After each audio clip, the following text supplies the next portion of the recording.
Hey, what's going on? In this interview, I talked to Ron Stefanski from the 1 Hour Professor.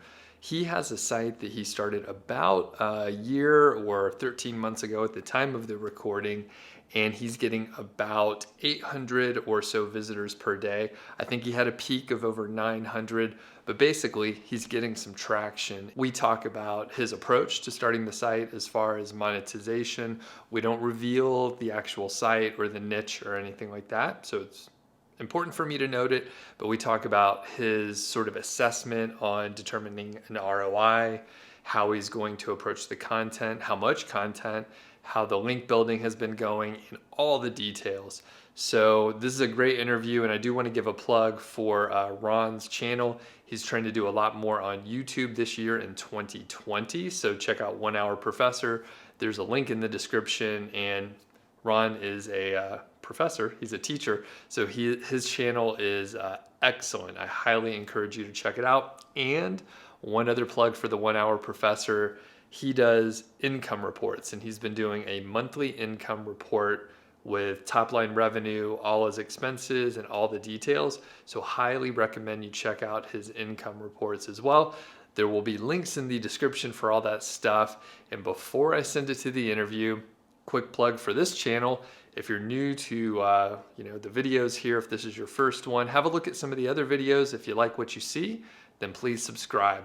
All right, let's send it over to Ron. Hey, what's going on? It's Doug Cunnington here with my good friend Ron Stefanski. How are you today? I'm good, Doug. Thanks for having me again. Always a pleasure. Yep, and you've been on the show a few times, so if people want to hear some of your background and some of your other tales, they should check out those other interviews. There will be links in the description and show notes. But I was asking you if you had any like fun facts that you wanted to share that maybe people don't know about you, Ron. So what is that fact for today? It's pretty embarrassing. So I am a 36-year-old male. I am married. I don't have any kids, and because of that, I play a copious amount of video games, way more than I should. Usually for those that play them, Apex Legends and Battlefield are like the two games on PS4. That's my, I guess, fun fact, kind of random fact that I don't think many people would guess. So, yeah. Yeah, you look more like an athlete. Yeah, that was another fun fact. I play football every Sundays, or every Sunday I still play football. It's just like two-hand touch, but I think the video game one is more fun because I don't think most people would guess that. So. Okay, so what's with the football game? That's pretty cool. So what it was my cousin. Well, it's been probably about a year and a half ago. He just asked me, he said, hey, we get a bunch of guys together and play every Sunday. Do you want to play? And I was like, yeah, I'll try it, whatever. And went there once. I think I've missed 2 weeks, totally hooked on it because I just love competition in general. So that was something that resonated with me really quick. And, I've been going to it. It's a lot of fun. It's something that I look forward to every week. I've tried quarterback. I'm terrible, absolutely terrible. I have the arm for it, but not the not the mental stuff. I'm basically Jay Cutler, I don't have the mental capacity, or Mitch Trubisky. Have all the physical traits, nothing else. So it's a lot of fun. But yeah, I do two fun facts for you. There you go. That's awesome. Yeah, you get the triple threat. You could play games. Yep. You could talk sports and, Yep. internet marketing. And that's what we're going to talk about today. Yep. So you launched a site some time ago, and it's getting about 800, 900 visitors per day. I think we were debating earlier, it looks like you hit over 900 at one point, but on average, just about 800 per day. And can you give us like the high level rundown, like how much have you made from the site? How long have you been working on it, and the expenses so far? I can. And I do want to start this with a caveat that I think everyone should know. If you don't know me already, I have a portfolio of websites. I've been doing this for 5 years. I have money to invest in it at this point. I think it's important to say because I don't want people to hear these numbers and think, I can never do that. Just know that I don't do my writing. I don't do my editing. I basically am high-level strategy, and then I have a team to help. So the website was started in December 2018. So it's been just over a year. We're looking at about a year and about a year, almost a year and a month, pretty much. At this point, the total earnings to the website, and I have these numbers on my own website, are $694.61 is how much. So we could just call it $700 is how much I've basically made with the website overall. I will say too, last month was around $300. So it's really started to kind of grow. Probably the last 3 months, especially with monetization. I didn't have any monetization in the beginning. I have invested, and this is a scary number to look at and something that I look at and like kind of panic, but I know that it'll come back. But I have invested $15,421 into the website as a whole. Yeah, at this point, like you said, around 800 to 900 people a day. In December of 2019, we got around 72,000 page views. So pretty significant page views and everything. It's mostly monetized with Google AdSense at this point. I don't know what else to say about it, but that's probably the high level that you're looking for, I think. Cool. So it's 13 months old. You've spent about $15,400 and then it's earned about $700, but it's on a pretty fierce upward trajectory. Yep. Yeah, I'd say there's still a heavy investment in content, and I'm sure we'll talk about it. Very heavy investment in content. I basically kind of saw a smaller niche and I said, I'm just going to build a bunch of great content that's better than my competitors. So it's still the cost per month. I'm trying to think, the cost per month is somewhere between $900 to $1,200 to produce content. But with that production of content, obviously now we're making $300 a month, and literally every single day almost it's a new record of page views and viewers and things. So it's definitely growing. Okay. And a quick, just for people that are maybe newer, I'm going to break a couple things down really quick. So if you stopped spending any money on the site and you sold it in, say, 1 to 2 months from now, it's pretty likely you can sell it for like a 25 to 30x multiple and potentially pull in about $10,000 or so. So you're getting close to the valuation of the site for break even. Now, if you just waited, assuming it just is flat and you were trying to earn $300 per month, which it wouldn't be flat, it'll definitely go up or down. $300 per month, it'll take you a little while to hit the 15K earn back, but you're growing, you're continuing to invest, and the growth is supporting like what you assume is going to happen, right? Yep. Yeah. I think that's an important point. Yeah, I'm getting close to that break-even point where my revenue monthly is going to make it so if I did turn around and sell, which I will not be doing, but if I were to turn around and sell, it would make me about break-even. So, but I think the biggest thing, there's a big investment up front with any website, whether it be time or money. There's a big investment up front, and eventually you hit that break-even, which is where I'm getting close to now, and that's where you look at the numbers like, oh my gosh, I've almost spent $15,000, or I've spent just over $15,000, and then you realize after that, hey, this is the cherry on top, and this is where it's really getting good. So perfect. So before we go deeper into like content and link building and your keyword research and all that stuff, I usually want people to understand like how they're going to be making money from a website. So I usually advise people like aim for products. So you could do affiliate reviews, or if you have a different business model in mind, like have that monetization method like part of the business plan, right? Understand how you're going to pull in money. So what was your plan, or what is your plan on this site?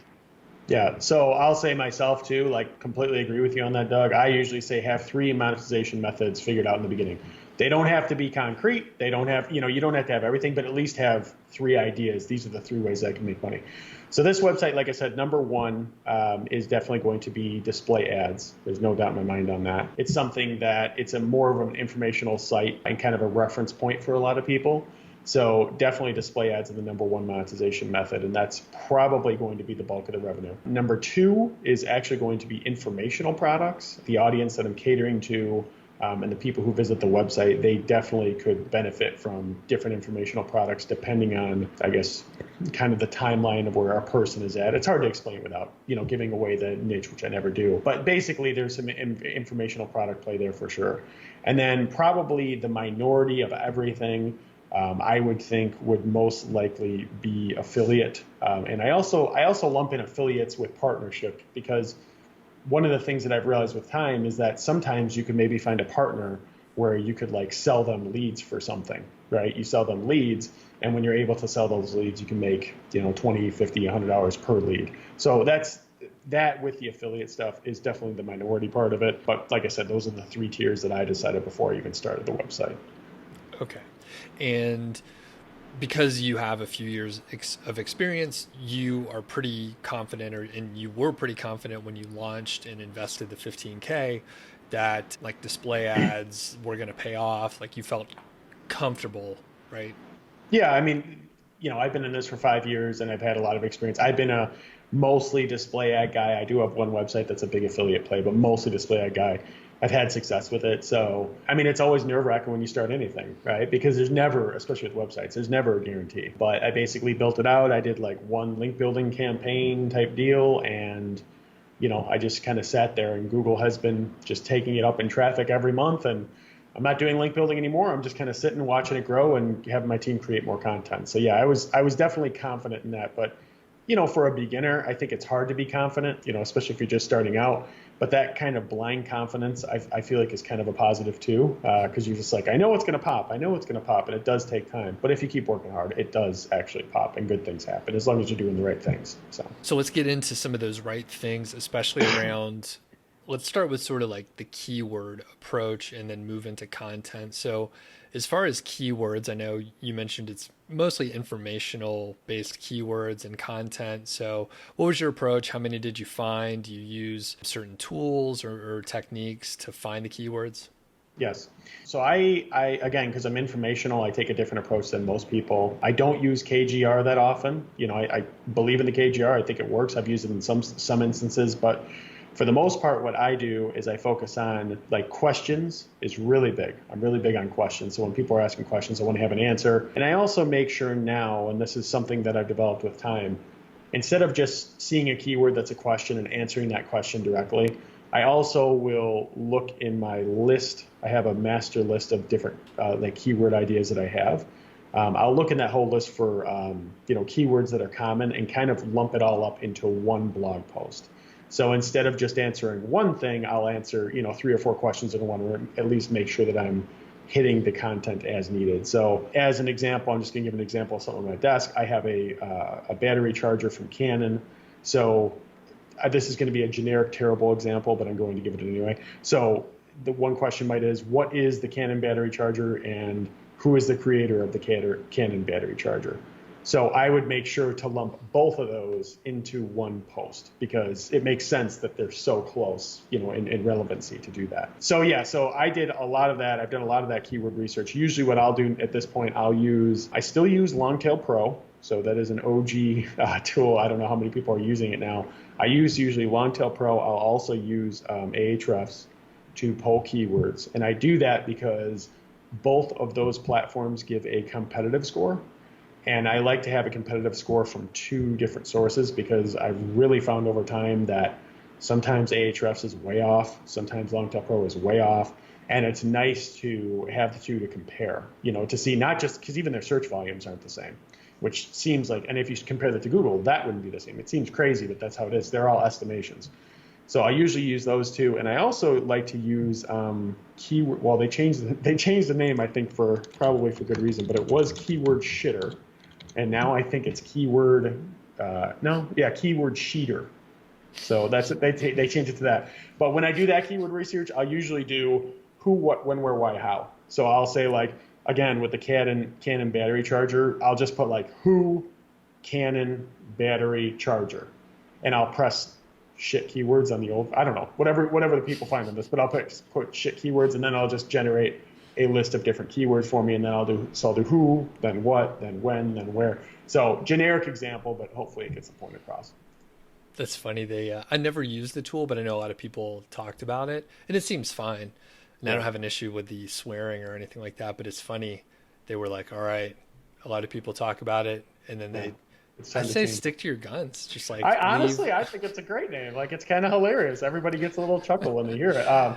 But they probably, if they want to go mainstream, I guess, and be featured in all the different podcasts and stuff, they probably, assumed it was a good idea to do that. So, but yeah, so I'll do that. And then what I'll also do is I'll take some of the keywords that the keyword shitter pushes out, and I will actually throw that into Longtail Pro, and I'll throw that into Ahrefs, because the thing is, they don't give any search volume with that. So honestly, like, when I start a website, I have a Google Sheet with like somewhere between 5,000 to 10,000 keywords. Not all those keywords are winners. So I'll basically throw them all into one spreadsheet, and then I use filters to segment down and find the content that's relevant to each other. And then I'll create like one spreadsheet for my writer to go into.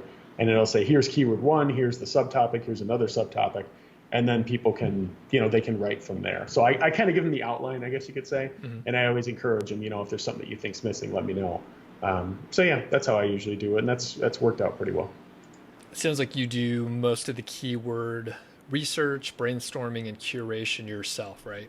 1000%. I think, and like, yeah, you could outsource keyword research and all that, but to me, that's such a vital component in creating just not only what content is going out there, but the overall direction of the website. If you outsource it, someone's not going to care as much as you are ever about this stuff. And I think the keyword research and finding those opportunities and also finding the niche are probably the most important parts of creating any website. So that's one part I'm not willing to let go of when it comes to outsourcing, because I think it's too important. And also, I can sit there and spend a couple, 2-3 hours, go through the keywords, use that sheet, pull everything. And then, every couple weeks, my writers will comment and say, hey, we're running out of keywords. And I say, okay. And then I'll go in there for an hour and just give them 10 more articles to write or something like that and kind of figure it out for them. So yeah, I won't outsource that ever. There's no way I'm going to do that.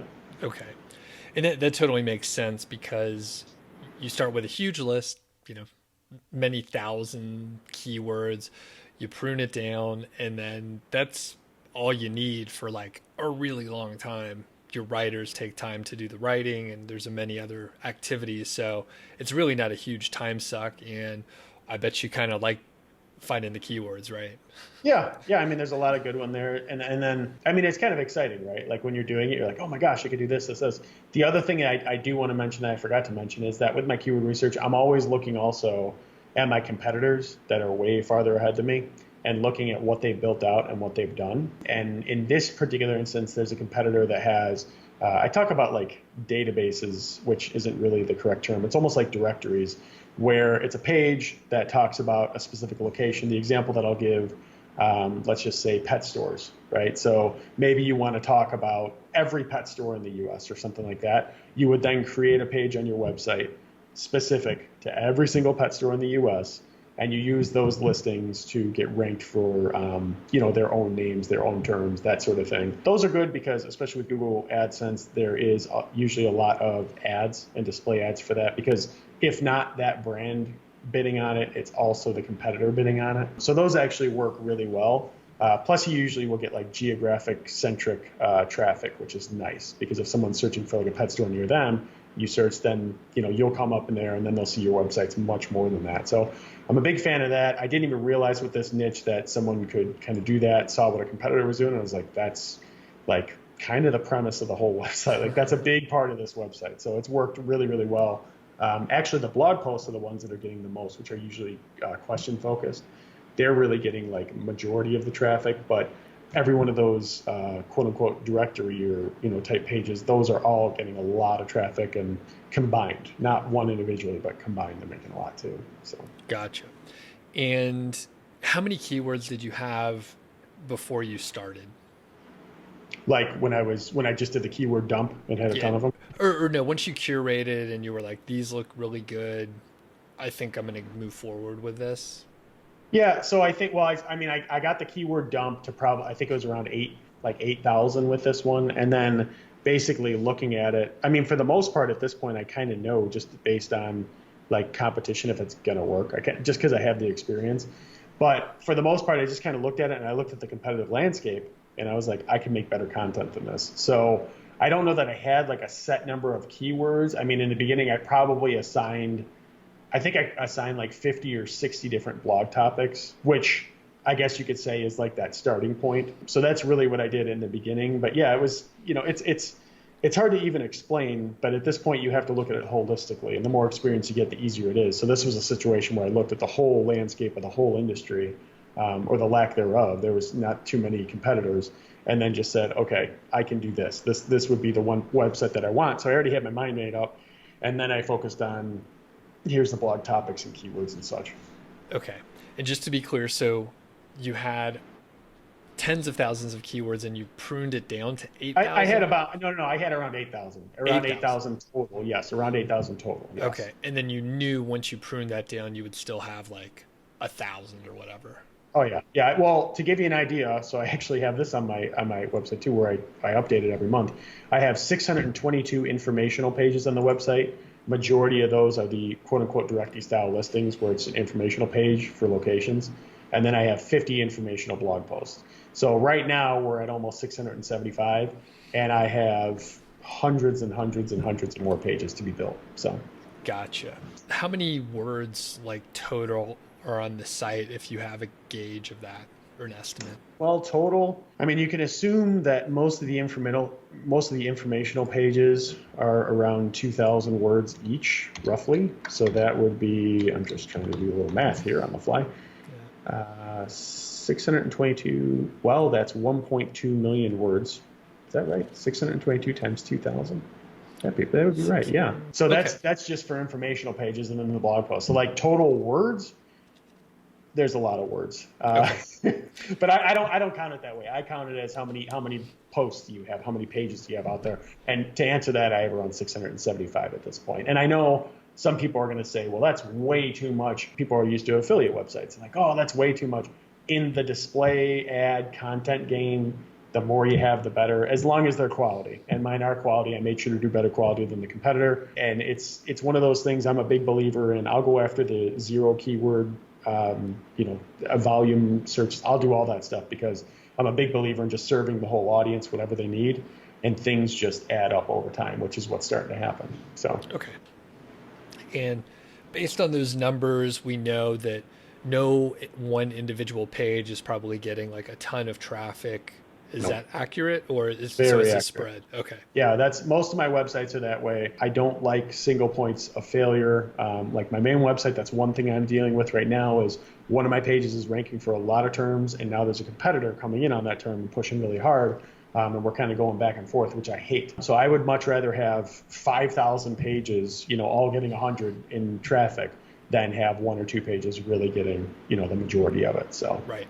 And I've seen, in a similar way, even though we're coming at this at a different angle, a lot of times a KGR site has that same sort of spread. So it's not 80-20 like a lot of people will mention, 2 or 3 pages get most of their most of the traffic. For a KGR site, it's similar where it's like maybe the highest traffic page is like 1.5%. So even if it drops by 50%, you've only lost like a very small amount of traffic. Yeah, which is a big benefit. I can tell all you guys it'll make your holidays better and make it a little. I've been dealing with that for the last like 3 or 4 months. It's been pretty stressful. So it's really nice to be diversified, not just mostly diversification in your content is a great thing. So don't be scared of creating a lot as long as it's quality. Don't create crap. If you create crap, it's just not gonna do well. So don't do it to yourself. So we move pretty good through the keywords. You get a big list, you curate it, you get it over to the writers, which we'll talk about how you're having it written. But did you have like a specific goal aside from like, hey, I'm going to launch with like 50 or 60 posts? Like, do you know how big this is going to go? I have no idea how big it's going to go. I mean, realistically, I would say probably between 1,000 to 2,000 informational pages in the directory area, maybe even more. I haven't looked at the list in a while because, like I said, I literally give my writers a spreadsheet and they pick from there and they just write and write and write. So I think around 1,000 to 2,000 informational pages and probably informational blog posts. I think we could probably get somewhere between 500 to 1,000 there. So yeah, so total size, it'll be a really big site once it's officially done. When I started, I started it, and I think that we just launched with 10 articles, I think is what I did, because, I'm not trying to, necessarily, I wasn't even worried about monetization at all until I hit 10,000 page views a month. That was the number. I said, I will not monetize until I hit that. And I think that's just important in the beginning to get people to come to the site, enjoy it, look around, you get your time on site up, all that stuff. I don't know that that's necessary for every site or anything, but that was the number that I did because I already have revenue from other sites and things. So I'm not, really panicking over that. So I started around there and then I monetized it around 10,000. But yeah, I don't know exactly how big it's going to go, but I think we started with around 10 blog posts or 10 total pages. I shouldn't say blog posts. I think it was 10 total pages in the beginning. Okay. And then it's a big range, of course, but how are you going to gauge like, hey, I'm going to publish more? How are you going to make the decision to keep going bigger or to start limiting it? Start scaling back. So my biggest thing when I started out, to give you an idea of the content that we were creating, it started out as 8 directory type pages every single week. So that's, just to be clear, that's templated really well. So I basically wrote the first 2 myself. I templated it like crazy and said, okay, this is where this section goes. This is where this section goes. So anybody who's doing it, I can get any writer, because all they have to do is do the research, find out the information that quote unquote plugs into that section, and then write that section. So I really, really believe in templates for these things. But I started with that, and over time, it's just kind of, that's been the easiest thing, is just to have those templates there and people write from those. But in general, like when to know to, step on the gas pedal or step on the brake, it's mostly been, let's set cruise control for about a year. Because I always tell myself, if I'm going to start a website, I have to take a whole year. I tell anybody that's like a student of mine, anything like that, like give it a year. If you don't give it a year, you're not doing yourself justice. So I gave myself a full year, and last month was a year, and it started to actually show some pretty significant growth that month. So that kind of gives you a timeline. Like I was seeing a little bit of money in month 8, which I think was kind of quick. It wasn't a crazy amount of money, but it was kind of quick.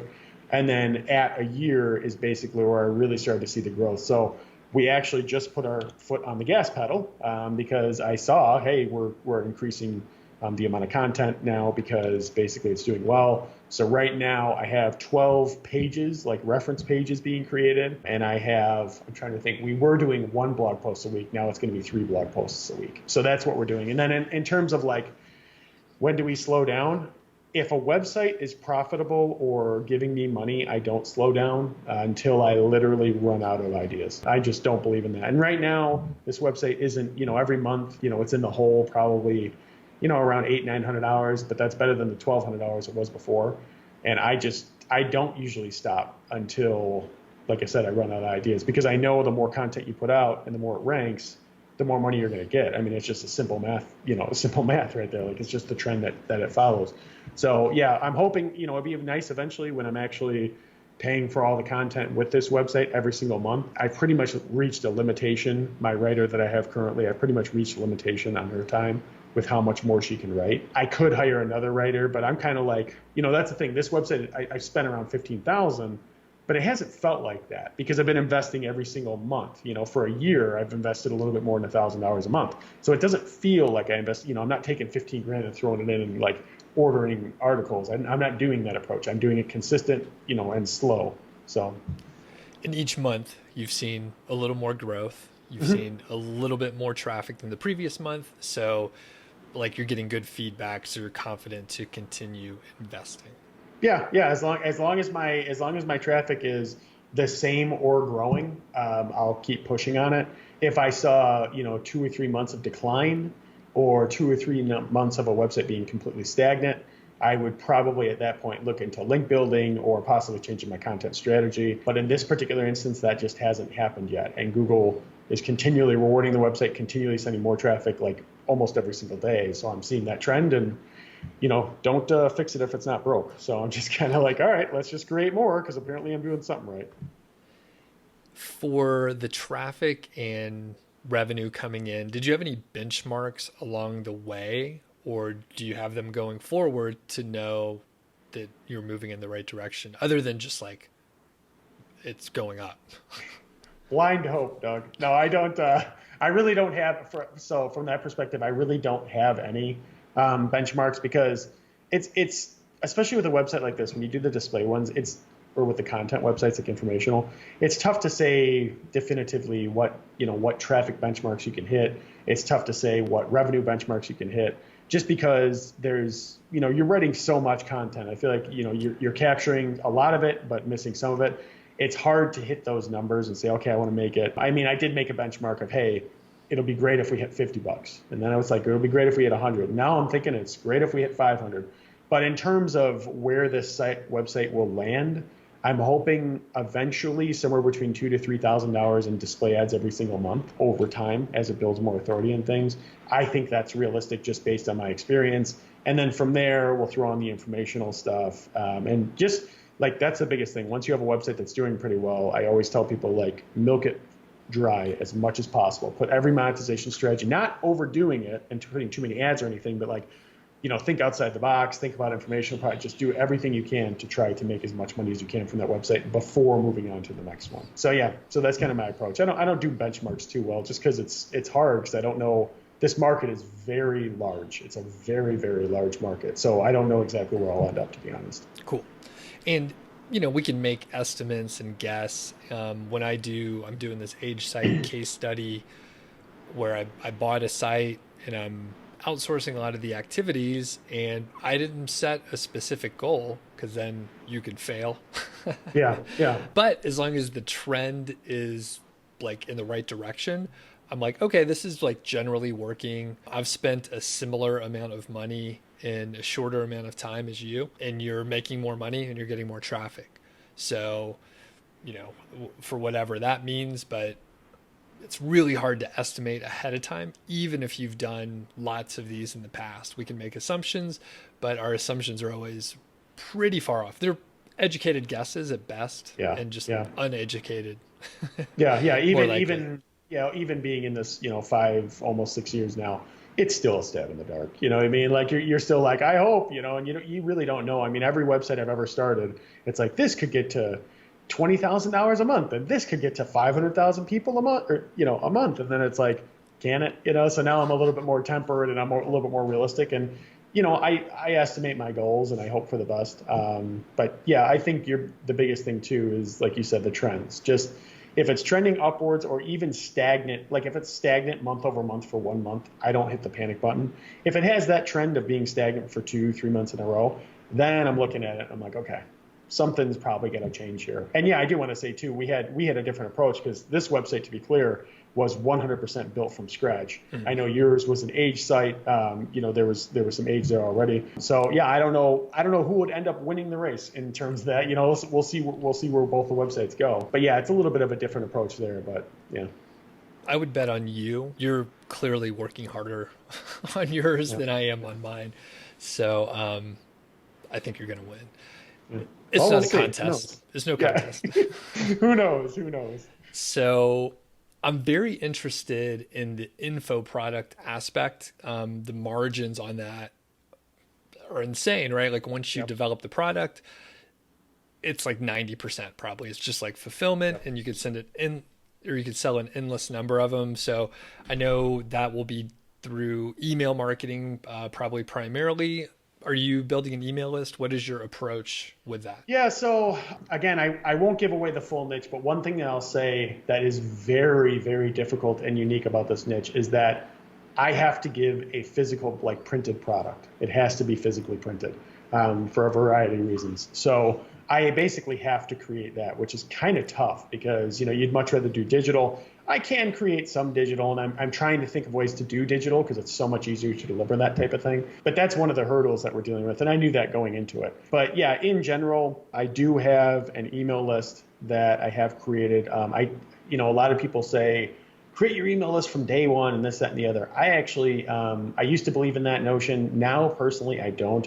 Just because especially if you're writing for yourself, it is draining to write all your own content. And that takes time, and that takes a lot of patience and a lot of hard work to do that. So to distract yourself with email lists and things in the beginning, I don't personally think it's worth it. I usually say when I'm hitting around 100 traffic a day, that's when I'm looking at email marketing to just create the list. I'm just trying to get, people to sign up for a list.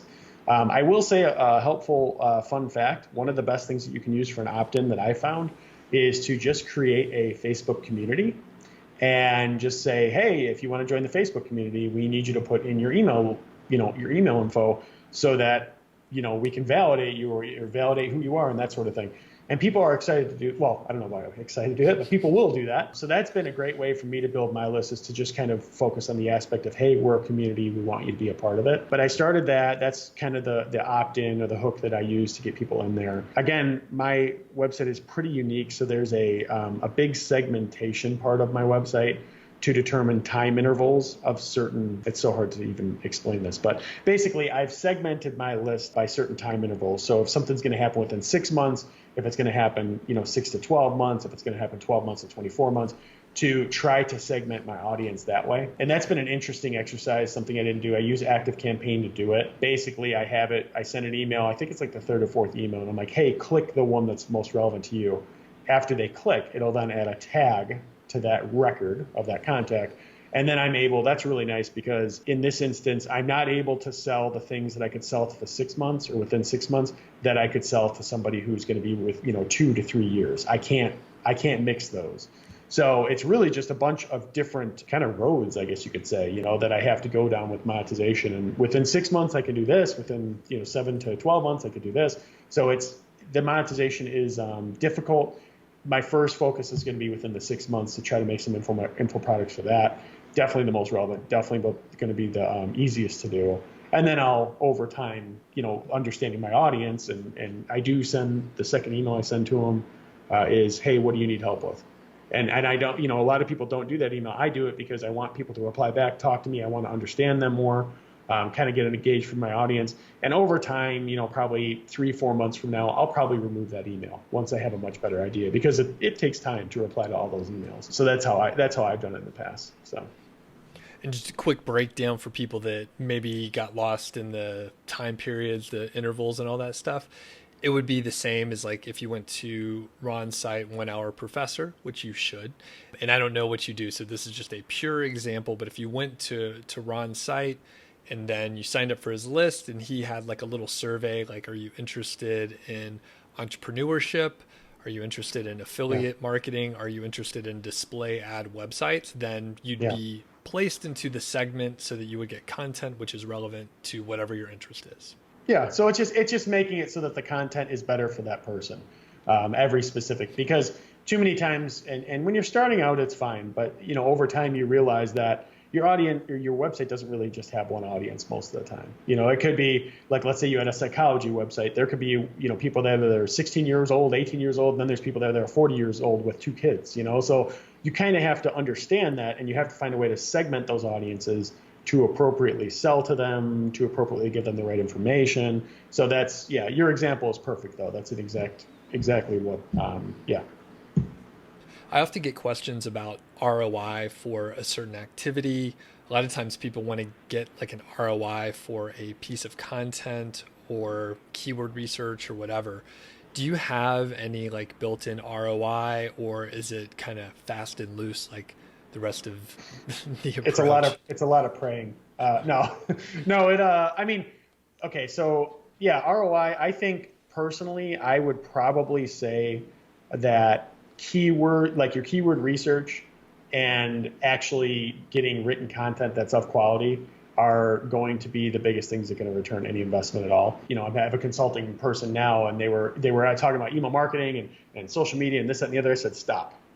Focus on content and focus on keywords, because in the beginning that it literally is all that matters, because if you don't have good content and keywords, nothing else is going to follow. So I definitely don't, have a specific ROI, like even target for all of my articles, because, if you're doing an affiliate website, I could see that being kind of more relevant. But with the display one, it's just like a shotgun approach. Let's create this, let's create this, let's create this, and let's do it with quality. Let's create better than competitors. Let's push it out and see what we rank for. And, so far that's been able to work with me. But I don't do like a return on investment with that. Like I said, I think the 2 most valuable things are going to be the keyword and the content.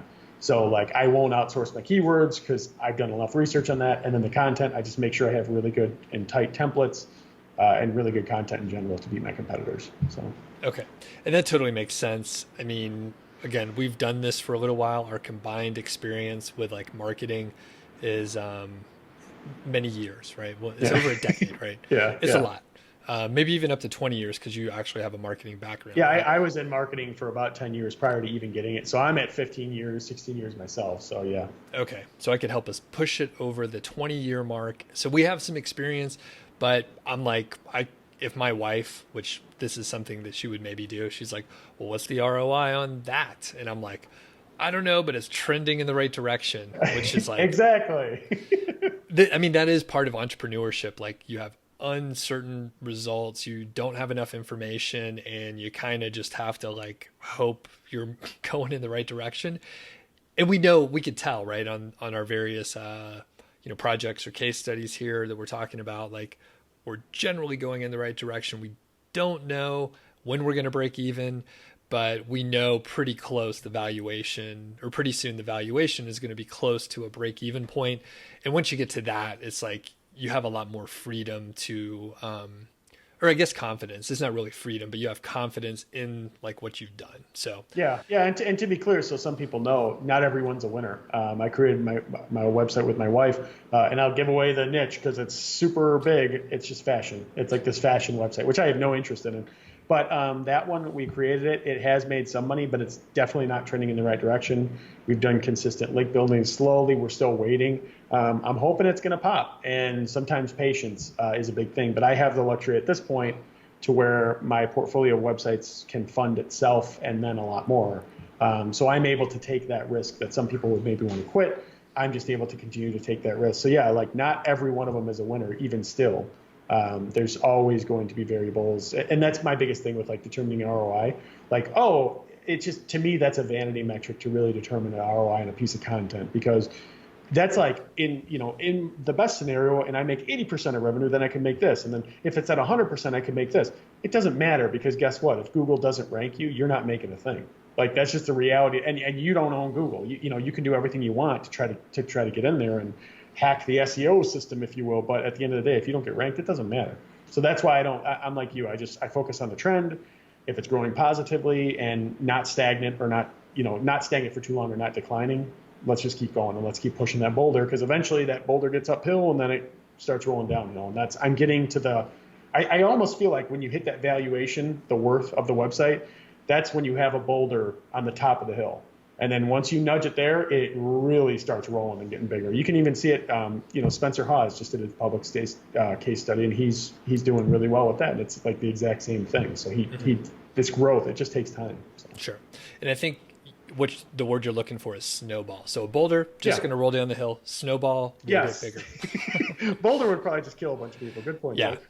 So just be clear on that analogy.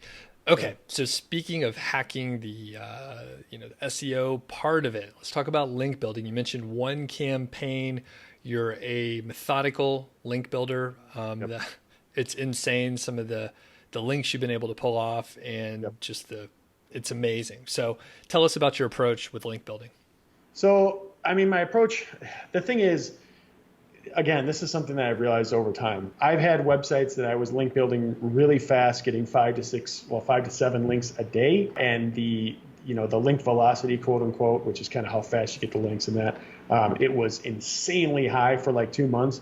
That particular website really didn't take off from the ground at all. It took about 2 years, and it's now starting to show signs of like positive stuff. So like, I almost think I made a mistake there because it was too much of a good thing too quick. And just to be clear, I wasn't like paying for links. I wasn't building forum links. These are do follow links where I reached out to people and they agreed to give me a link. So these are legitimate links. I just did it at scale, big time. And this was for one website.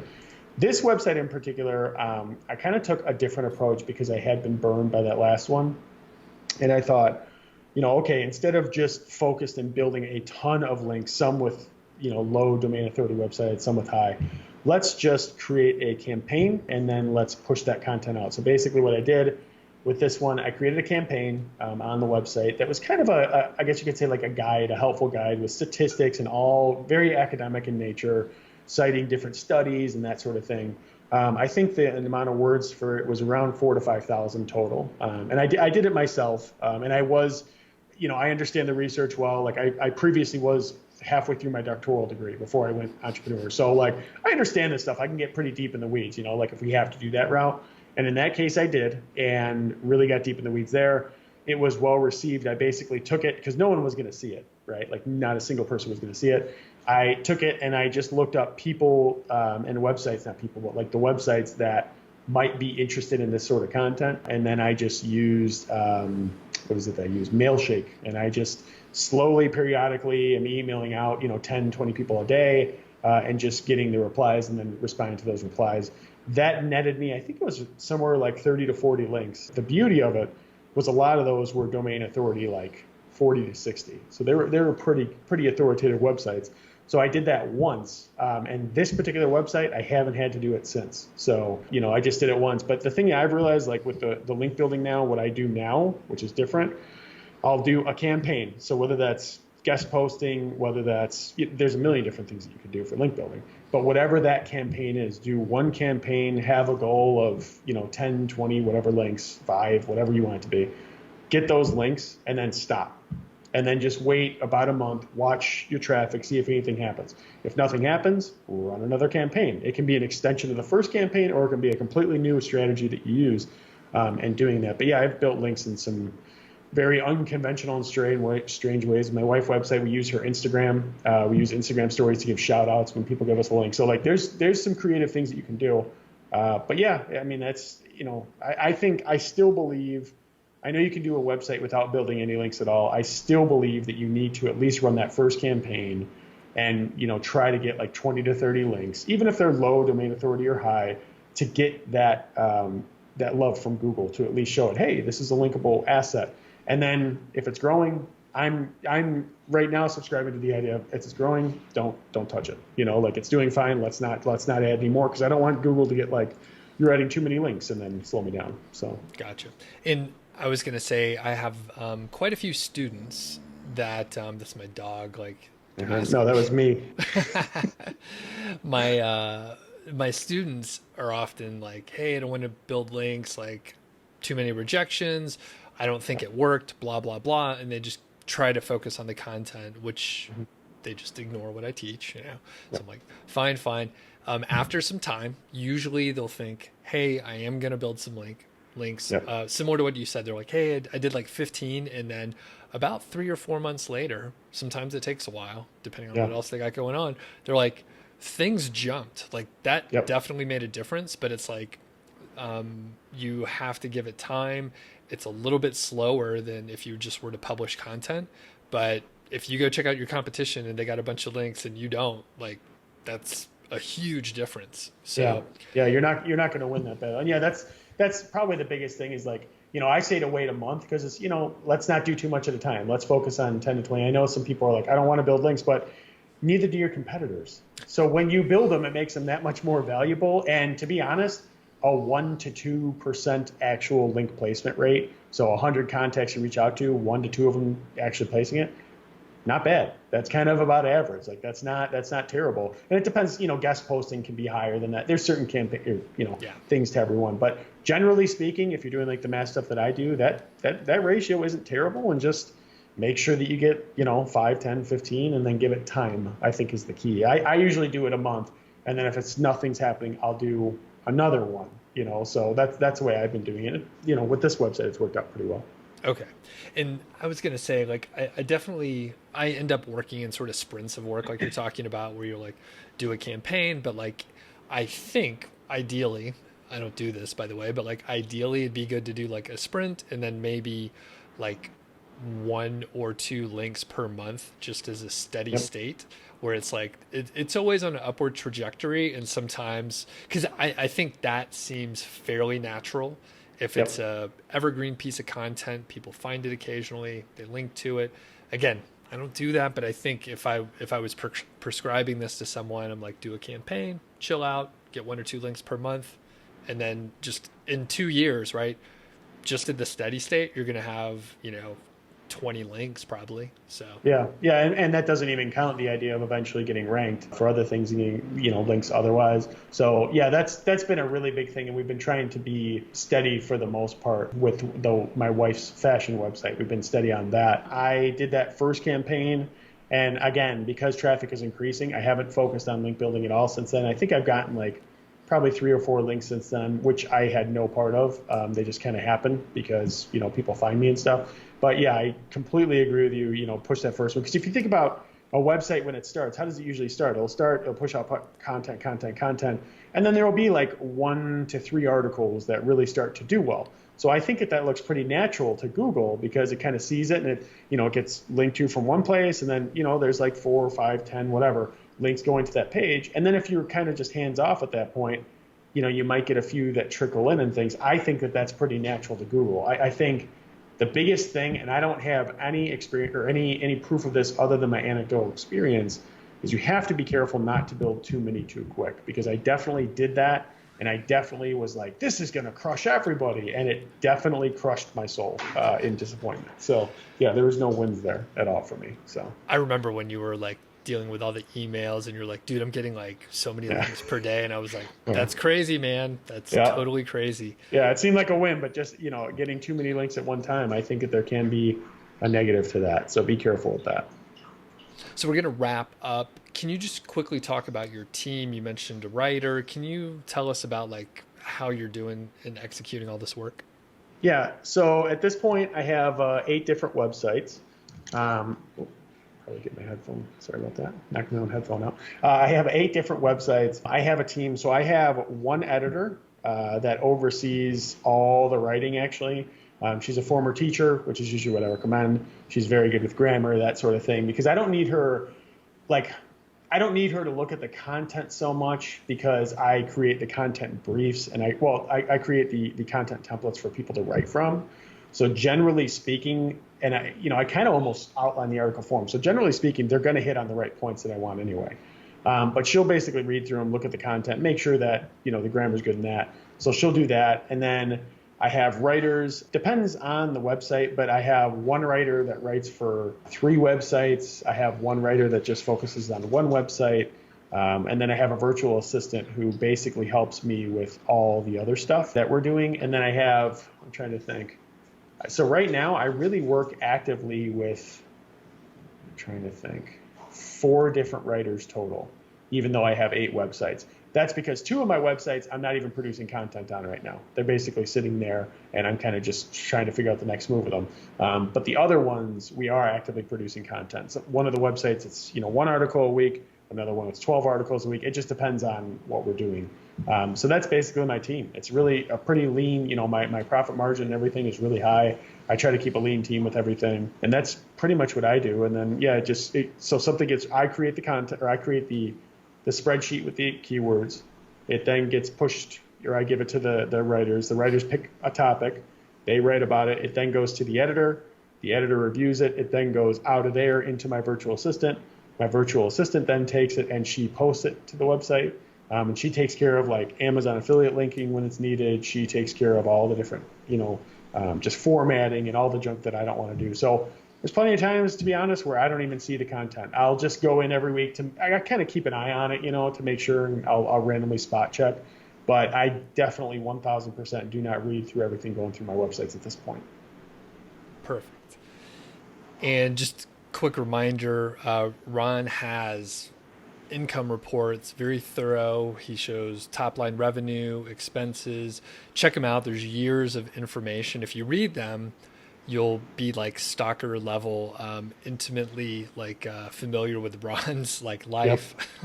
Yep. They're very thorough. I give a person. Yeah. And I just a quick little thing that I just started this last month. So you and I know this, but I have a big push on my same name YouTube channel. I have a big push on my YouTube channel right now. I'm trying to do that for 2020. And one of the things that I am doing now is I'm actually creating a video version of that income report to kind of talk through it and go through it. So I go on a few tangents here and there, and they're pretty long videos. They're about 20 to 30 minutes, so they do take some time. But if you prefer a visual version, you can go to the YouTube channel and see it there as well. Very cool. So you have a pretty good sized team, and I'm curious, it's lean for the amount that you're making, but there's a handful of people. Obviously, there's is that your wife calling you? No, that is my cat making noises and meowing. So if anyone hears that, my apologies. All right, yeah. Ron and I have pets, so and they love talking while we're in the middle of this stuff. Yeah, it's amazing. My dog's like whisper quiet for like hours, and then as soon as I hit record, it's like, come on, jumps in here. Me. Yeah, just my cat just meow, meow, meow. She never, barely ever meows, but that's how it goes. So, as far as the number of hours that you work per week, do you have like a gauge on average? I'm trying to think. I'd say probably realistically like maybe 10 to 20 in that range. I will say as of late, it's been much more than that because I've been focused on my YouTube and I can't outsource myself, so I have to record the content. So lately it's been, like 40, 50, 60 hours a week for the last like couple weeks. But usually I'd say like depending 10 to 20 hours a week. A lot of the content, most of my time is really just answering emails, making sure that the direction is right, some spot checking here and there. And then like I always have a to-do list of like, let's do this to improve this website, or let's change direction and do here. And it's cool because when I have a portfolio of websites like this, I learn a lot of things. I can use one website to learn something and then push that out, or I can test a tool somewhere and then let's push that out. So yeah, training, just making sure the overall direction. But for the most part, I'd say probably 10 to 20 hours, give or take. And then, lately it's been a lot more. Sure. Very cool. Very cool. Well, thanks, Ron, everybody. Definitely check out Ron's YouTube channel. He is publishing a lot more. And I don't know if you want to tell everyone your goal of publishing videos. So I do. Okay, what is it? I do, because that way I'll stick to it. So I am really trying really hard to publish Monday, Wednesday, and Friday. So 3 times a week, maybe a few little smaller ones in there. But like everything else, and I forgot to mention part of my team, I have a video editor to help me with that. I will eventually, because I don't want to deal with it, hire someone to create the description and all that stuff. I'm not there yet. I'm doing that manual work for now. But yeah, so I still am definitely pushing for three a week. So cool. And at that rate, you will probably have a bigger channel than me in no time. So we'll see. We'll see what happens. Again, not a competition. Just a little. Not a competition, but I'm going to get you. No. Yeah, we'll see what happens. And it's not. The thing is, it's interesting. We've talked about this, like that YouTube channel. It's focused on online business and things, but also I'm changing a little bit of the strategy to focus a little bit on more, not only, but also financial stuff. Because, that's the beauty of you work for yourself. You could do what you're passionate about. And I am passionate about that, like saving money, investing money, that sort of thing.